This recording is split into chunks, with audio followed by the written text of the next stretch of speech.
गोपों ने कहा कि भैया हमने कहा था कि तुम्हारे भगवान को प्रत्यक्ष प्रकट होकर हमारा भोग लेना पड़ेगा,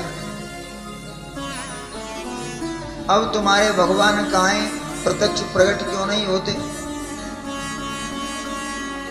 बोले प्रत्यक्ष प्रकट होंगे, तुम थोड़ा उनका ध्यान करो, आंख बंद करो सभी।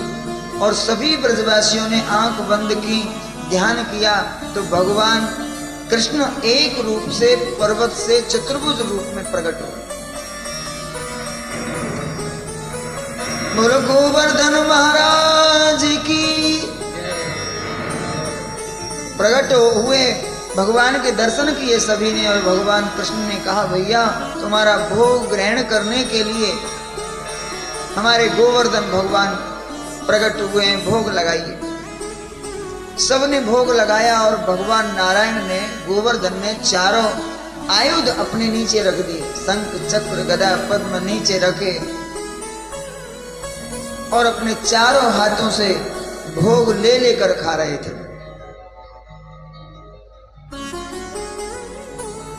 श्री दामा ने कहा कृष्ण तुम्हारे भगवान से तो तुम ही अच्छे हो, कम से कम हमको खवाए के तो खाओ,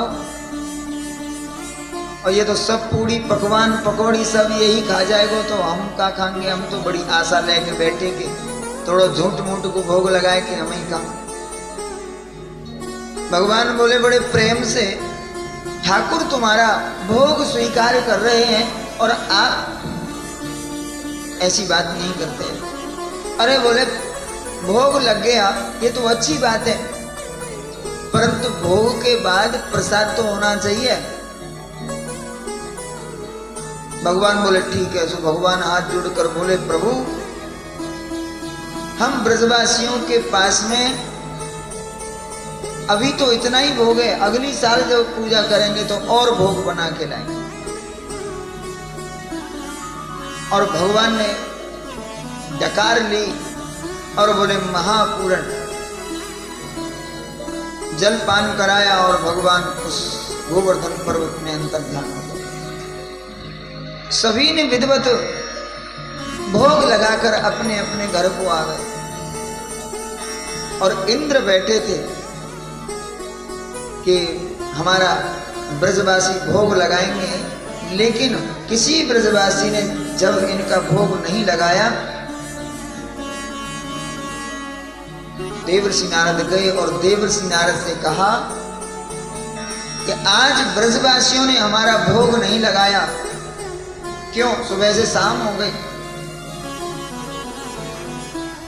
देवर्षि नारद बोले अब तुम सब देवता पृथ्वी वासियों से भोग लेना, भोग की आशा करना बंद करो, क्योंकि कोई भी पृथ्वी वासी तुम्हारा भोग नहीं लगाएगा। बोले क्यों?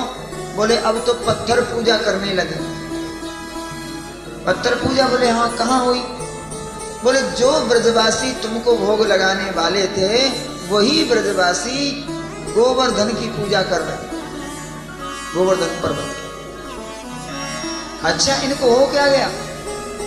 किसने बताया ये सब? देवर्षि नारद बोले नंद बाबा के यहाँ 2 लड़के हैं, कृष्ण और बलराम, और पूरा ब्रज उन्हीं के पीछे पागल है। जो वो कहते हैं पूरा ब्रजवासी वही काम करते।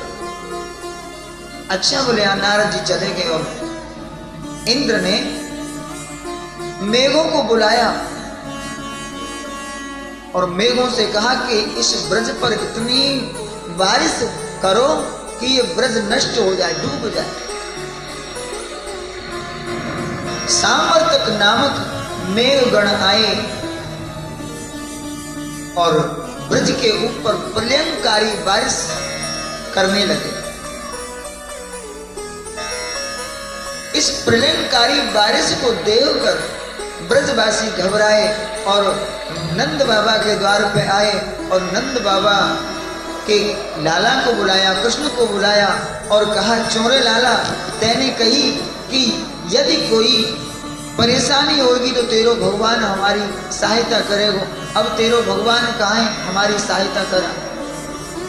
भगवान बोले देखो तुम मेरे पास आए हो ना, मेरे पास में आने से तुम्हारा कोई लाभ नहीं होगा, इसलिए जिसका तुमने भोग लगाया है तुम उसी के पास चलो और सभी अपने अपने बच्चे, गाय और खाने पीने की सामग्री गाड़ियों में लाद कर गोवर्धन की तरहेटी में पहुंचे और गोवर्धन के पास खड़े होकर बोले भगवान को पुकारो, पुकारो भगवान को। सभी ब्रजवासी भगवान श्री कृष्ण के सभी भगवान गिरिराज को पुकारने लगे।